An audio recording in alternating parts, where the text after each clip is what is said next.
In the days following the terrible tragedy that befell New York City on September 11, 2001, many people turned to their Bible for comfort, guidance, and direction. Could it be there is far more to be found in its pages than any of us realize? Is there a complex set of hidden codes embedded in the Old Testament text of the Bible that can give all of mankind a glimpse into the future? Has the code already predicted the outcome of thousands of years of hostility, fear, and hatred in the Middle East? Can the reality of this Bible code be demonstrated and proven in today's skeptical world? Have governments and nations learned anything from the Bible codes in the past decade that can help us face the uncertainty of a dangerous world? Was there, in fact, a warning of the terrorist attack on New York hidden in the ancient text that can be scientifically proven? This tantalizing prospect and some truly surprising answers lie just ahead. A mystery that cannot be explained. An enigma that defies reason. A surprising and unexpected answer. To encounter such a mystery firsthand may change your life forever. Face to face with the greatest riddles of the ages, the world's most profound mysteries reach out and touch your life in ways you never imagined possible.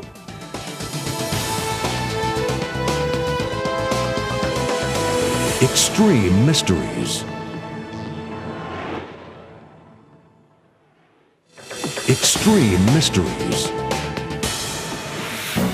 Ever since the discovery of the Bible codes nearly 20 years ago, scientists, scholars, and theologians have argued over the reality and meaning of what appears to be yet another incredible aspect of this amazing book.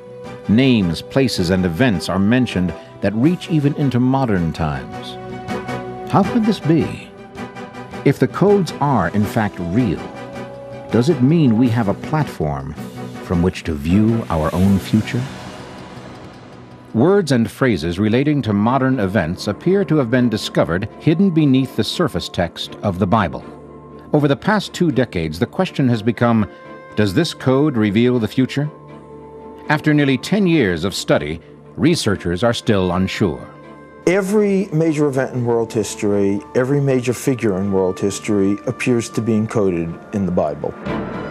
But if such things as the monumental tragedy of the Twin Towers in New York are there in these codes, the question becomes, can the codes then be accessed in a way that will let us prepare in advance for other impending disasters?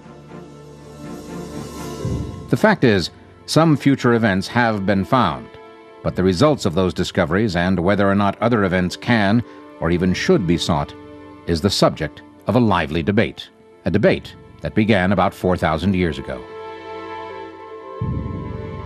According to the Bible, a man called Moses was told by God himself to come up on Mount Sinai, where he would be given tables of stone and a law and commandments, which, quote, I have written. According to an ancient Jewish tradition, God wrote more than just the 10 Commandments. He wrote the entire Torah, the first 5 books of the Bible. Moses was merely the scribe. But almost from the moment Moses came down from the mountain, critics have complained that God wouldn't write such a thing and Moses couldn't write it. Incredibly, after thousands of years of research and study, scientists, scholars, and theologians still can't agree. Then in 1982, 3 very religious men, all of whom were world-class scientists, decided to see if there was any scientific evidence that might sway the argument one way or the other. 40 years earlier, a brilliant Holocaust survivor and rabbi had demonstrated that something called an ELS code, derived from counting specific numbers of letters in the text, actually existed in the Bible. Now, Eliyahu Rips, Doran Whitsom, and Yoav Rosenberg decided they would see if they could prove it scientifically. Their 10-year study sparked worldwide interest and controversy in the ancient text and started the enduring mystery of the Bible codes. The debate has both religious and scientific implications. And almost from the very beginning of the discovery, the question was asked, if the codes are real, can they be used to tell the future? The answer to that is a resounding no. The Bible expressly prohibits any form of divination. The Bible does prohibit seeking the future through fortune tellers, witches, even astrology, but putting the Bible code in the same class with fortune tellers is an insult to God. We can demonstrate, using the laws of quantum mechanics, specifically the uncertainty principle and chaos theory, that it is absolutely impossible within the laws of physics and mathematics as we know it today to know the future in detail as is demonstrated in these codes. Consequently, we come to the scientific conclusion that the author of these codes is not bound by the laws of physics and mathematics as we understand it. It would seem then that if science has proven that the Bible code is beyond chance, and if the scope of the encryption is beyond the scope of human ability, it should be safe to assume that future events that are encoded in the Bible can be scientifically accessed and acted upon. Or is it?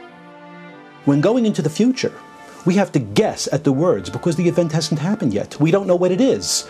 As soon as you start guessing the words, as soon as you start guessing the context and trying to determine what would be the event that would use these words, you're out of the realm of science. You're guessing. It's subjective. It's not scientific anymore.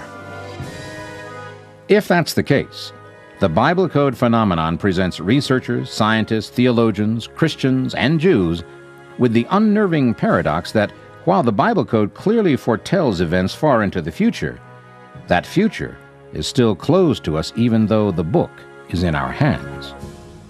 Perhaps the best way to approach the problem is to look at some of the things that have been predicted by the Bible code in advance of their actual happening.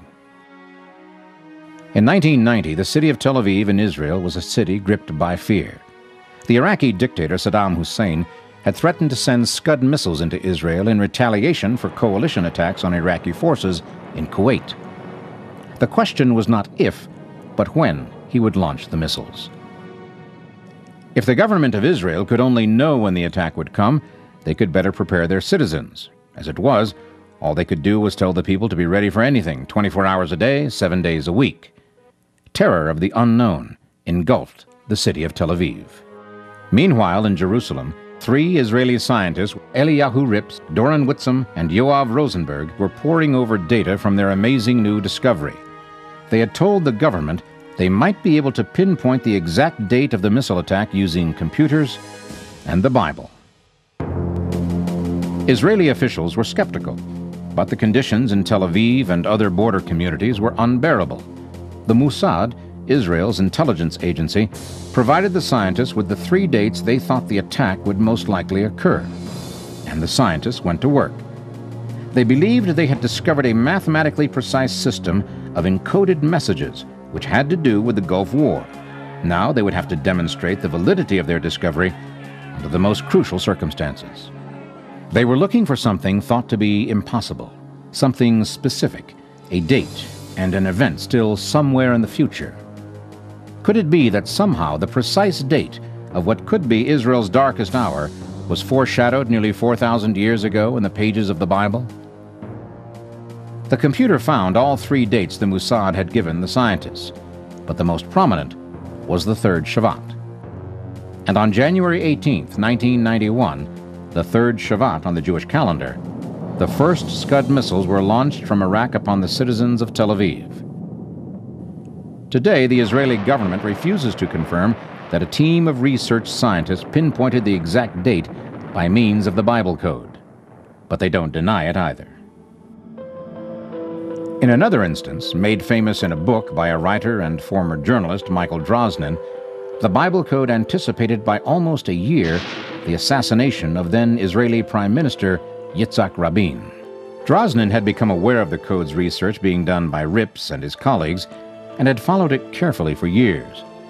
Then one day he discovered in the code the name of Yitzhak Rabin, which in itself wasn't too surprising, but he also found running across the page and bisecting Rabin's name the words assassin that will assassinate. The assassinations of Anwar Sadat and Robert Kennedy had already been found encoded in the Bible, and the research was so unerringly accurate, he felt he must try to warn Rabin. Drosnin made arrangements to meet a close friend of the Prime Minister's to see if he would deliver a letter to him. The friend was incredulous. Nevertheless, He agreed to take the letter to Rabin, but he warned Drosnin that the prime minister would pay no attention to anything called Bible codes. He was right. Rabin completely ignored the warning, and on November 4, 1995, the information encoded in the Bible proved all too correct. Rabin was gunned down by an assassin who believed he was on a mission from God. Modern researchers working on their own and independent of the original Bible code research team appear to have also proven the accuracy of the code predictions. The results of the Clinton impeachment vote and subsequent hearings were eerily forecast in the Bible codes. And when the 2000 presidential race came down to the state of Florida, Bible code researchers discovered a matrix that correctly projected George Bush the winner. Apparently, some future events can be anticipated by a careful review of the amazing Bible code. But what about events like the barbaric terrorist attack on the World Trade Center? Can such incomprehensible acts have actually been anticipated in the Bible, specifically the Old Testament? Were we, in fact, forewarned of an impending disaster? The stunning answer when we return. Extreme Mysteries. Let's take a moment here and explain exactly what an equidistant letter sequence, or ELS code, is and how it's constructed. To detect an ELS code, a computer must first be programmed to write down the first letter of the encoded word, represented in our formula by N. The computer will then skip a fixed number of letters represented here by the character D, write that letter, skip the same number of letters, and write that letter, and so on. Let's try a simple example. Rips explained that each code is a case of adding every 4th or 12th or 50th letter to form a word. Skip X spaces and another X spaces and another X spaces, and the hidden message is spelled out. This appears to be nothing more than a simple description of ELS coding. But if you begin with the first letter of the paragraph, R, then skip every 3 letters and pick up the 4th letter following, the coded message is revealed. The rule is simple. In a selected text, each letter in sequence at the specified skip interval will spell out the coded word or phrase. And while the rule may be simple, the task of creating a message that seamlessly integrates such messages into an otherwise harmless text is what the science of cryptography is all about. For centuries, science and religion have at least appeared to be on opposite sides of the fence. Not all scientists, however, believed the two concepts were mutually exclusive. Sir Isaac Newton served as provost of Cambridge University for many years and is generally regarded as the first modern scientist. It is Newton who figured out the mechanics of the solar system and is credited with the discovery of the functions of gravity. He was also a firm believer in a biblical code. Isaac Newton was certain there is a hidden code in the Bible. He desperately tried to find it. He learned Hebrew and spent more than half of his life searching for the Bible code. But Newton lacked the one essential tool that was available to Rips and his colleagues, the computer. Today, a computer, typically with more computing power and capacity than the machines used to do the initial research, is available to almost anyone, as is the software that permits anyone with a computer to access this remarkable discovery. But exactly what should the average person be looking for? For many people, practical applications of the discovery of the Bible code and of all the ongoing code research is in unmasking the greatest mystery of all, the future. But there's a problem. According to Michael Drosnin, the Yitzhak Rabin discovery proves the codes can be used to see the future. But according to Dr. Rips, Dr. Whitsom, and Harold Gans, all that has been proven is that the codes exist and they are not a mere coincidence. In fact, Professor Whitsom, who was the first to investigate the possibility of divining the future through the Bible codes, has stated unequivocally that he found incontrovertible evidence proving it impossible to predict the future with the hidden codes. All attempts to make predictions based on them, Whitsom said, are futile and of no value. Yet both the reality of the predicted events as well as the scientific reality of unpredictability appear to be immune to criticism. Is there any way to reconcile these two apparently conflicting concepts? Recent terrorist activity has created 2 major tragedies in America, both resulting in great loss of innocent life. Could it be there is an answer to be found in a comparison of these events? No one could have anticipated the actions of Timothy McVeigh in Oklahoma City, yet this event figures prominently in the Bible Code. The Bible Code matrix on the Oklahoma City bombing reveals much about the incident. The key word is Timothy McVeigh. Crossing McVeigh's name are the words, "Slay men, women, and infants." The bomb was delivered in a truck, which the code refers to as a chariot of fire. Also mentioned, the words rider, truck, Terry, Nichols, the convicted co-conspirator, and the date, April 19, 1995. In an adjacent code, it also says, hired, killer, he will die, which of course happened. It all seems to have taken place just as the Bible Code suggests, but none of it was discovered until after the fact. But what about the tragedy of September 11, 2001? Was there a warning? On May 7, 1999, a TV special on the Bible Code reported that a number of code researchers had begun to examine the biblical text in search of future events surrounding the year 2000 and the new millennium. The report stated that in New York, Codes researcher Keith Jackson had been examining a Torah matrix that seemed to confirm the destruction the Bible predicts for the modern daughter of Babylon. As some scholars suggest, that city is in fact New York. I found 14 items within the matrix. Those 14 items, when taken together, suggested that there would be some type of terrorist attack against the city of New York a little bit beyond the year 2000. According to that encoded information, the prophecy as stated in the book of Revelations, which deals with the entire destruction of the Babylonian system throughout the world, could occur within our generation. The Bible Code warning of a terrorist attack on New York City was broadcast on national TV 28 months ahead of the actual attack. But what were some of the other 14 items found in the 1999 Matrix that were not aired in the TV special? The New York Matrix mentions Arabs, war, many weapons, several small bombs and devices. It also mentions city burned and many perish. In addition to that, it suggests that there will be an ongoing attack. Within 3 hours of the start of the terrorist attack, Bible Code researchers re-examined the matrix discovered by Keith Jackson and found numerous words and phrases that were relevant to what was happening at the time. September 11, 2001. In the morning. New York attack. World Trade Center. 4 planes, 2 buildings. American. United. Terrorist. USA government. Kabul. Afghanistan. Taliban. And Osama bin Laden guilty. It was days and weeks later before the U.S. government confirmed who was behind the terrorist attack. Since the September 11 attack, several prominent Codes researchers have discovered what appears to be a great deal of detail about the attack. Could it be that the biblical prophecy of the surface text itself is the bridge between what can and cannot be foretold?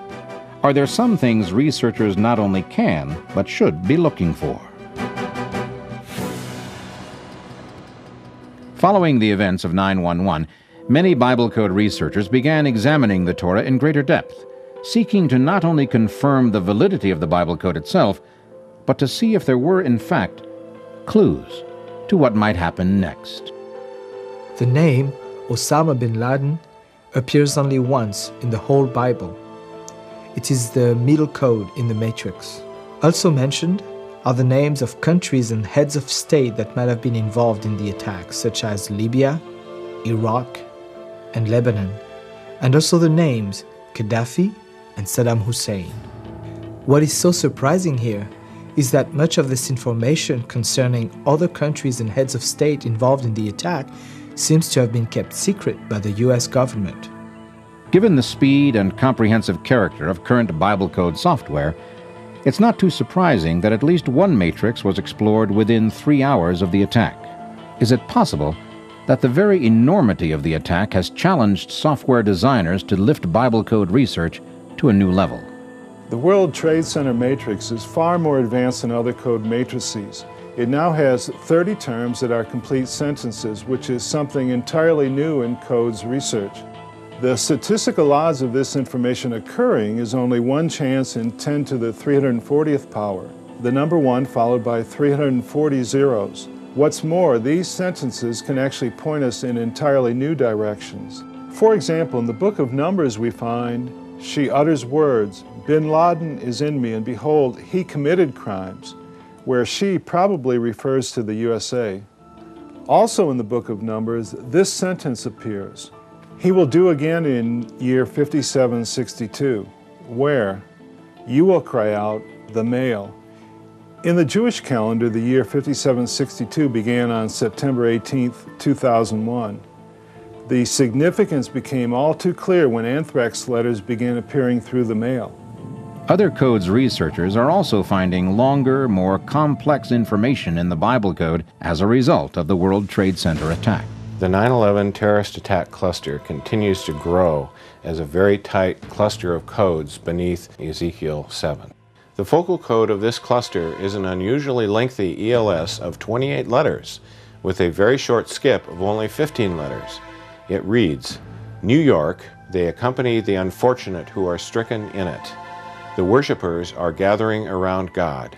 This certainly seems to be what's happened since the attack.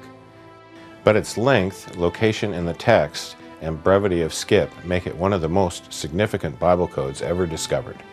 According to Bible Code Digest, Saddam Hussein was also deeply involved in the terrorist attacks on September 11th. Is it possible that there is information regarding Hussein that is worth pursuing?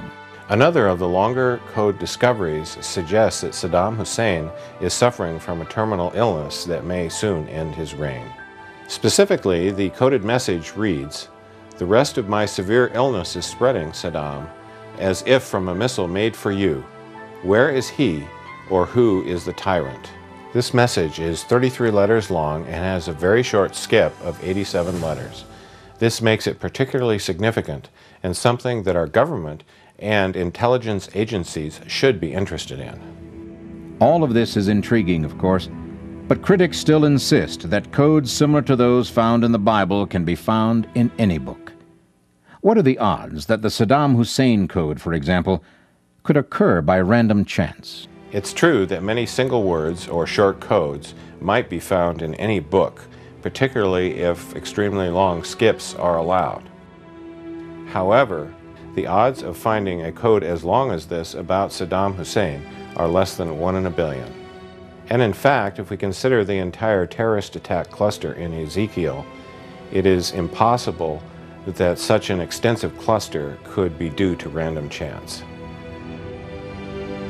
The astonishing presence of these codes beneath the biblical text triggers staggering implications regarding the precision of the biblical text and the validity of the view that these very letters were dictated by God for a reason.